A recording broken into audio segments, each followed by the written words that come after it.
Hi Aries, this is Jav. Welcome pa sa ating channel. By the way, Aries, this is your first half of the month of September from September 1 to 15, 2025. Gamitin ang reading na ito bilang gabay lamang. Kung naka-resonate kayo, comment down. Tandaan, ito ay channel reading po. Kunin nyo lang po kung ano naka-resonate sa iyo. This is for you, Aries.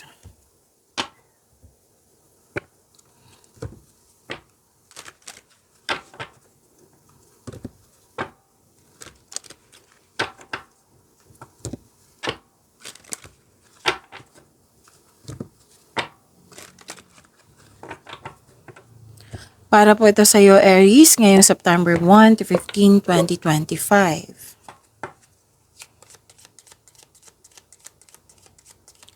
Maraming salamat po sa inyong patuloy na suporta, sa mga nag-donate, sa mga hindi nag-skip ng ads, maraming salamat po. Sa mga hindi pa nag-subscribe, subscribe na po kayo at click bell notification para malaman nyo na may bago tayong video. Para sa mga gustong magpa-reading po, comment po kayo ng personal reading. Again, comment kayo ng personal reading and check my reply sa comment section.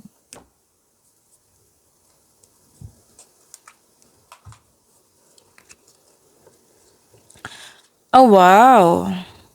Ang ganda naman. Nakikita ko dito, may togetherness, pagtipon-tipon, bonding, meeting, reunion, special event, public event, party. At nakikita ko rin dito na, ang sabi ng card dito, prosperity is yours.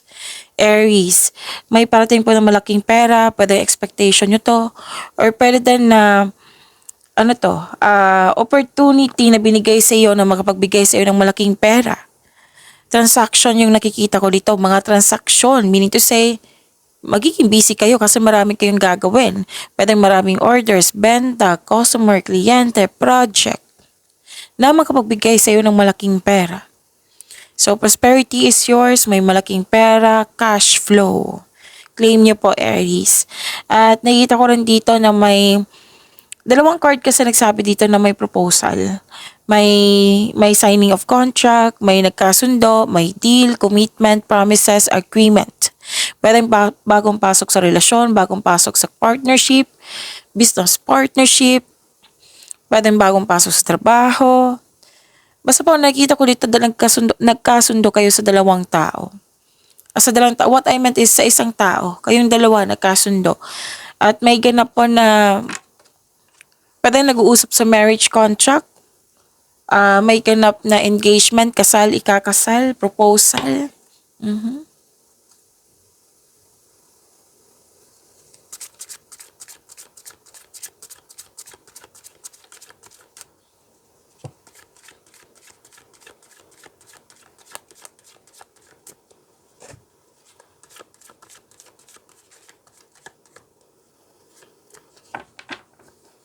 Energy po ni Aries ngayong September 1 to 15, 2025.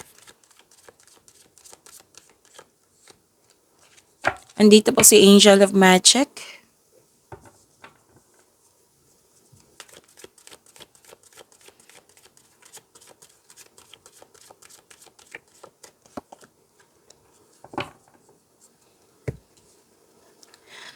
Kung may napansin kayo na repeating message, yan po yung pinupush ng card sa inyo. Like for example, nanood kayo sa inyong monthly gabay tarot reading, weekly gabay tarot reading, daily gabay tarot reading. At ito, first half of the month of September. At may napansin kayo na repeating message. Yan po yung pinupush ng card na kailangan yung bigyan ng atensyon, solusyon at aksyon kung maaari po. So na yung energy ni Aries. Sa mga dito, may napansin kayo sa boses ko, may ubo po ako. Oo, so pasensya na po, mag-focus tayo sa mensahe para may makuha kayong gabay.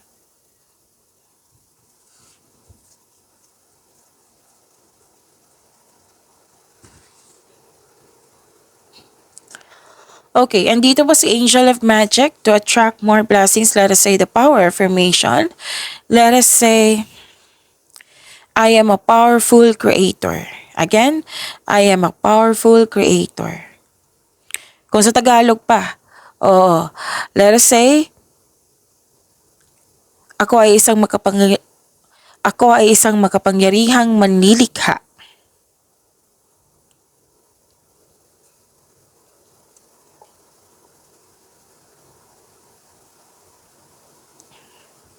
Uminom lang po ako ng tubig kasi kailangan.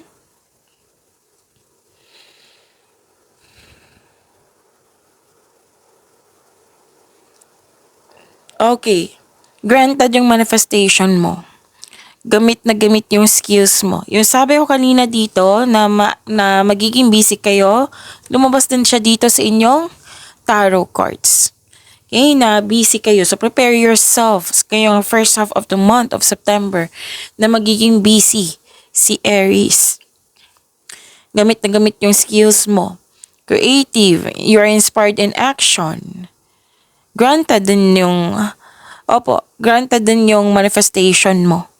May new beginning na adapt mo agad. Very confident. Yes, your manifest is granted. May parating na blessings po. Ang sabi ng card dito na wag niyo daw yung ibaliwala, kundi gamitin niyo ito para yumaman. Para magkaroon ng growth. Okay? So kasi opportunity to na kailangan magkaroon ng clear intention para magkaroon ng masaganang resulta. You're a very talented person. Nasabi ng iyong card, lahat gagawin para makuha ang gusto. And please know that you are divinely guided. With the divine assistance, all things are possible. You can make your imagination real. Gawa po daw kayo ng, may negotiation ako nakikita dito, which is nakita ko rin dito. 'Di ba? May agreement, deal, promises, commitment. Andito din sa tarot cards nyo. Pwedeng may negotiation for a raise ng allowance.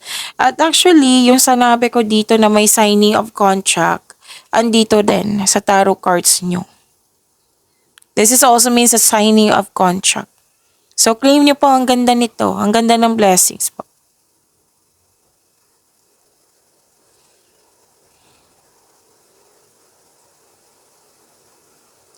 Okay, so this is marami kayong ideas, new ideas, nagkaroon ng clarity, nagkaroon ng determination. Dalawang card mismo nagsabi dito na yung mga new ideas na natanggap mo, bibigyan mo siya ng agarang aksyon para magkaroon ng maagang resulta. May magaganap din na importante pag-uusap or confrontation sa isang tao. Pero magkakasundo kayo nito. Kasi sinabi din lang sa oracle cards nyo dito. Makinig po daw kayo sa inyong intuition. Kung pwede. Tapos napansin ng mga tao at napansin mo rin na may improvement na sa inyong communication skills.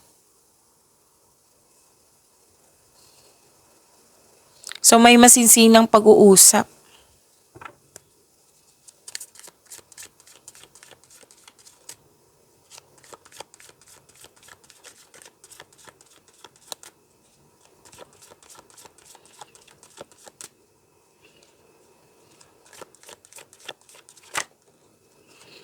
This is about your career and money, Aries.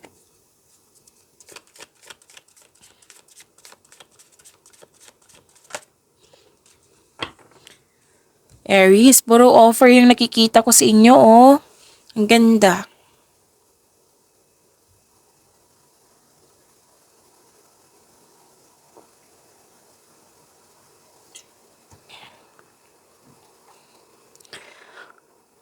Okay, so career and money nyo po, may parating na opportunity. Your finances are improving also. And you are becoming more confident sa trabaho mo ngayon. Makakatanggap din kayo ng good news. You're showing your kindness to everyone. Malakas ang intuition mo. May self-exploration. Nagkaroon ng time for reflection. Ang ganda.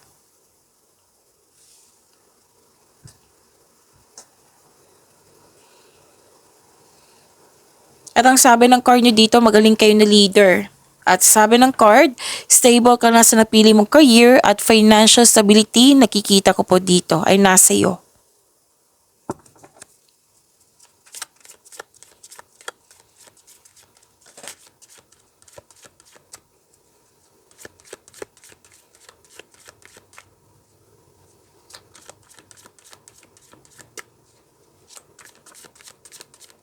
Love life, self-love, partnership, and romance ni Aries.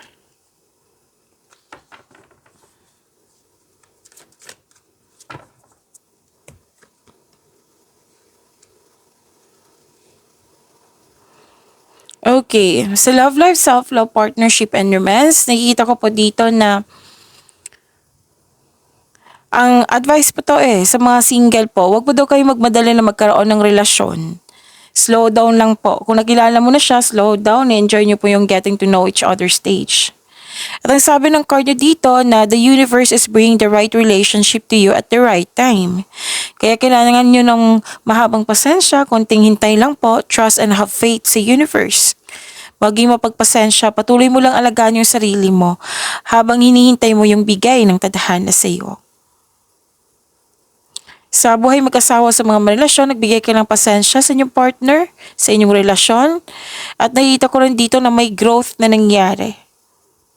At malapit nyo nang maabot or mabili yung gusto nyong things. Oo, yung specific goal nyo, malapit mo nang maabot.